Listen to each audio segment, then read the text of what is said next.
Hey everyone, how you doing? This is the Thatster. So the Giants finally got their shit together and they won.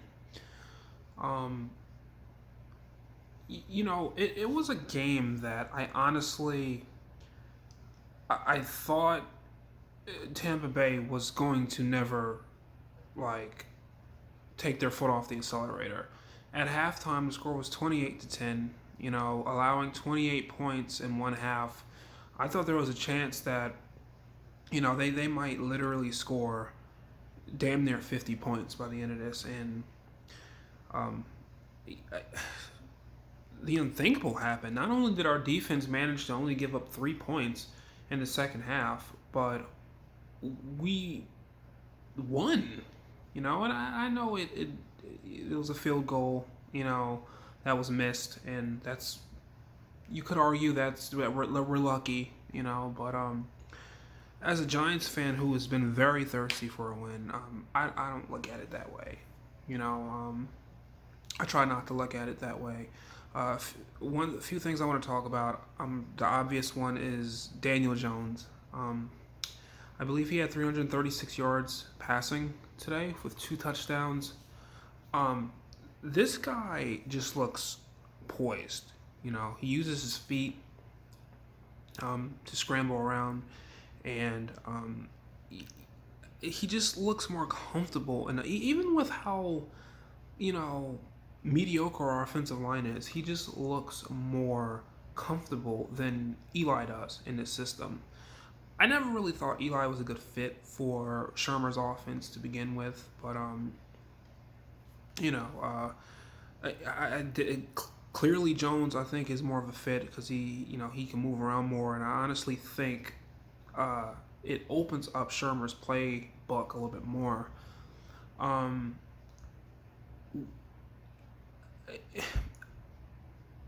I like the fact that Daniel Jones stepped up and he had one historical win, but there are some things about this game that I just simply didn't like. Um, but I'm gonna get there in a quick second. But the first thing I want to talk about, outside of Daniel Jones, is, and I believe this is being completely overlooked, and I think that's Ryan Conley. Once Alec Ogletree went down, I believe it was in the third quarter. Correct me if I'm wrong. Uh, Ryan Conley, the rookie out of Wisconsin, he came in and I believe he actually became the communicator on defense. And now that maybe I'm wrong, but that could be a majority of the reason why our defense looked a little bit more smoother and a little bit more focused and hungrier in the second half than they did not only the first half but the entire season so far. You can clearly see how different they looked in the second half, and I Ryan Conley needs to be our starting middle linebacker going forward. I think he's proven himself. If Ogletree comes back, then he should at least start next to Ogletree as the second inside linebacker in James Bescher's 3-4 defense. So that's another positive that happened today. The third positive that sticks out to me is um, we're finally getting to the quarterback. You know, I believe Marcus Golden had 2 sacks today. Now he has three on the season. O'Shane Zimenez had his first sack today. Dexter Lawrence had his first sack. I know there was some talk about how if he's a pass rusher or not. He had his first sack, and I'm just so happy to see us getting sacks. That's what this franchise's history is made on. It's quarterback pressure and getting sacks, and that's just something that just seemed to completely disappear over the last year or so. It definitely wasn't there the first 2 weeks, and that pass rush was there, today, and I it was good to see that back, and yeah, but a few things I didn't like.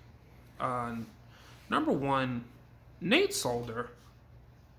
I believe, did he give up 4 sacks today? 3 or 4 sacks. Like, he's entirely way too expensive. Don't get me wrong. He's a huge piece to our offense. We can't afford to just dump him, especially with no one really behind him. And also for money reasons, I wouldn't. You can't just not in the middle of the season. You can't just get rid of your left tackle. But he has not played well at all. He has not played like the Nate Solder that he was in New England, and it's kind of pathetic in a way. But I don't really.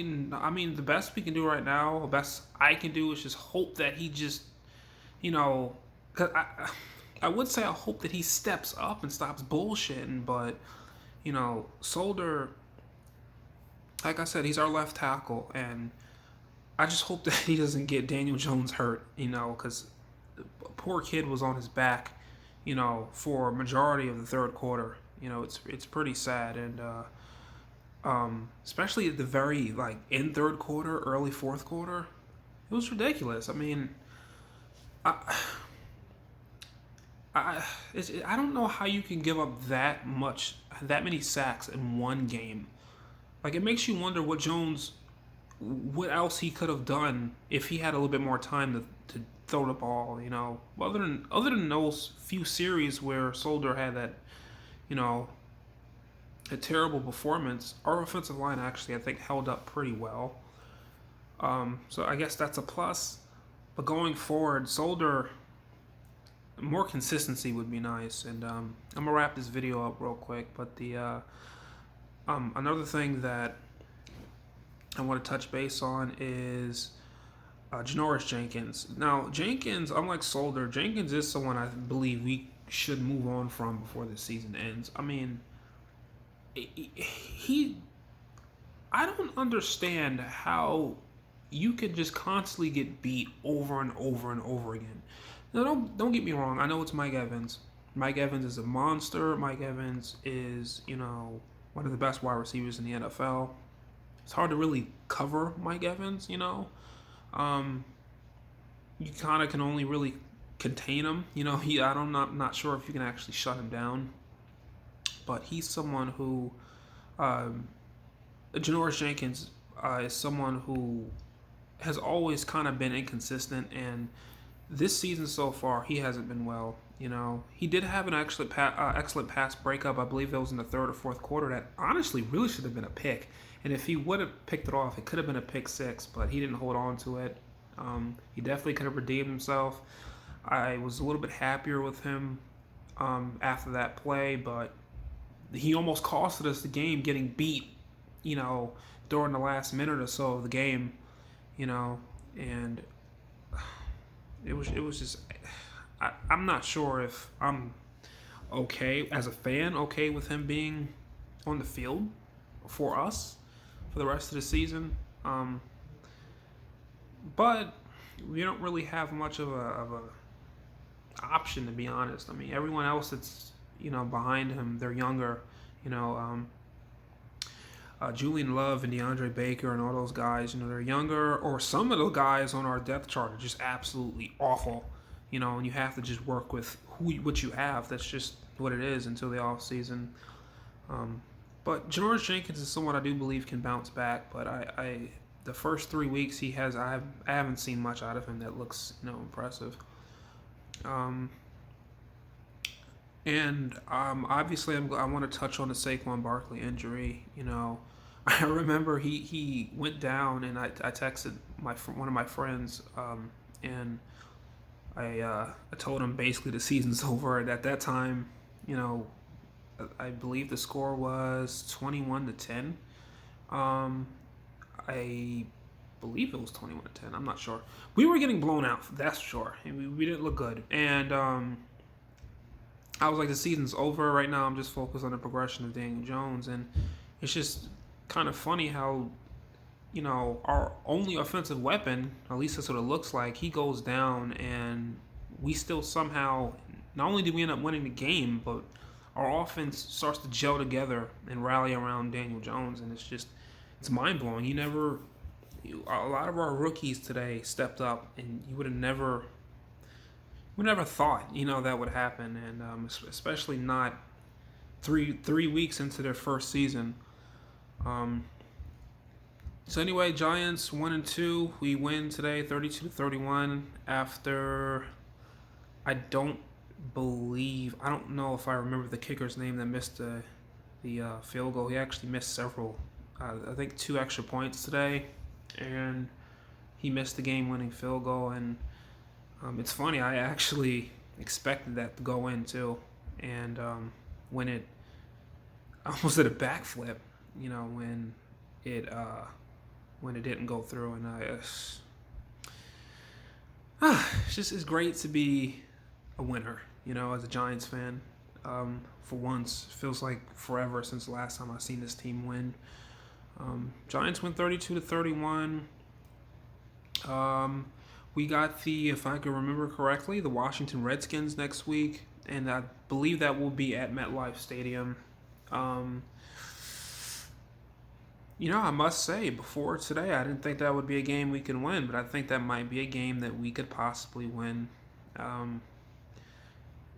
Possibly. You can never know what to expect out of this Giants team, but we shall see. Anyway, I'm going to get going. As of right now, I'll probably still have 0 subscribers. Maybe I can change that soon, but yeah, I'll till next time.